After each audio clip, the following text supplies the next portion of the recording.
Welcome everybody to the Great White North. This will be the first installment of a video series, I guess, of how to build an at-home smelter using used oil and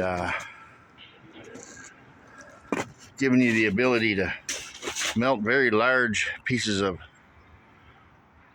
dirty aluminum, melt them into clean brick. This took me about a year to develop. This is a little different than the one I have at the yard where I tested. They had quite a pile there for me to go through. This is about the 5th iteration of the burner itself. Lots of revamping, so I'm hoping that I can help someone develop something like this without going through all the heartache that I went through to make it work properly. The one that I've got at the other yard has a full 2-inch line and a 1-inch down to the end here. I suspect I'm going to run into a bit of trouble. These 1/2-inch line here will plug off with bits of tape and plastic and things you find in used oil containers. Some places you get the used oil from and they're good, but other places you'll get rags and everything in there. So you gotta kind of watch for that. It'll plug off on you and of course won't produce a flame.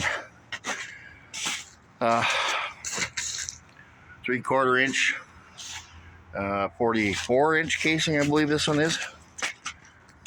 It's about 5.5 feet long and 3/4 inch plate on the back and a little port where the aluminum comes out. I already see I'm going to have an issue with the height on this one. I'm going to have to do some adjustment here, I think.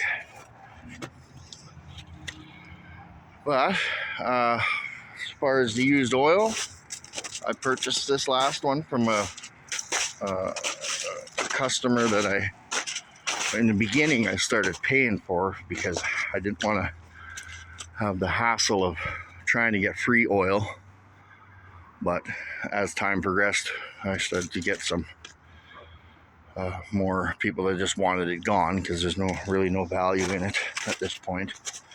But I did pay 10 cents a liter at one time. Now I'm paying 5 cents a liter, so basically 1,000 liters for 50 bucks. This one here wasn't quite full, but I gave him 50 bucks for it anyway. It's irrelevant to me at this point. I just need to get this second smelter started up. The other one is out of commission for the moment due to things and stuff. So we'll carry on with it here, but more on not a test basis, but to actually maybe start buying and using this property area here that I've rented to make some money. Here's a little start of crap that I've been just collecting along the way and throwing in here wherever I see it. And if it's there, I just grab it and throw it in here. It says aluminum on it. Rads will make it clean aluminum. We'll make it into some nice big 80-pound bricks. All right, 1,000 liter tote, 2-inch line down to a 1-inch, or 1/2 inch in this case. 48-inch casing, 44 to 48-inch casing. 5.5 feet long on a stand. Next video, I'll have the skid and the pots out here. See, I got a jack laying in the snow there I put this here in the fall before the snow blew. But yeah, there it is. I found some more of my old videos where my pre-prototypes were made out of air tank and propane bottles. And that's where I had gotten the idea from the Aussie fellow that posts. He made one similar to this, but what I learned over the course of of a year is that if you want to run this for more than 5, 6, 7 hours a day, you're going to need a lot thicker metal.